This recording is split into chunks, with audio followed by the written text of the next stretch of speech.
তো বন্ধুগণ, 3টে প্রশ্নের সঠিক উত্তর চাই। এই যে ইন্টারভিউ দিতে গেলে 3টে যে মেন কোশ্চেন করা হয়, তার মধ্যে ফার্স্ট কোশ্চেন হলো নিজের সম্বন্ধে কিছু একটু বলো। তা আমি বলি কি, যেটা বলা উচিত সেটা সিভিতে লেখা আছে, যেটা বলতে পারবো না সেটা যদি বলে দিই, তা আমার মাই আমাকে ঘরে রাখে না, তো ওনারা কি রাখবেন? দিনভর আমি ঘুমাতে ভালোবাসি, এটা বললে তো আর কাজে নেবেন না। তো এটার একটা যদি আপনাদের কাছে খুব ভালো উত্তর থাকে, আমাকে প্লিজ কমেন্ট করে জানাবেন। সেকেন্ড কোশ্চেন, তোমার জীবনের সব থেকে বড় স্ট্রাগল কি?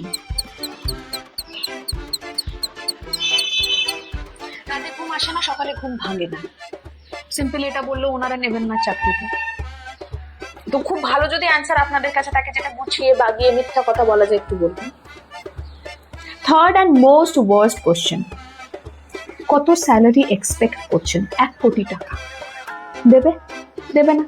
যদি কম বলি তাহলে বলবে এক্সপেকটেশন নেই, যদি বেশি বলি বলবে এক্সপেকটেশনের বেশি বলছে। যখন তোমাদের যেটা ইচ্ছা সেটাই দেবে ভাই, তাহলে জিজ্ঞেস করার কি দরকার? এই যে বাচ্চা ছেলেমেয়েগুলো ইন্টারভিউর জন্য যাচ্ছে, তাদের কতটা সমস্যা। এই 3টে প্রশ্ন রাতে ঘুম উড়িয়ে দেয় আমাদের। কত স্যালারি এক্সপেক্ট করছে, দিতে তো পারবে না।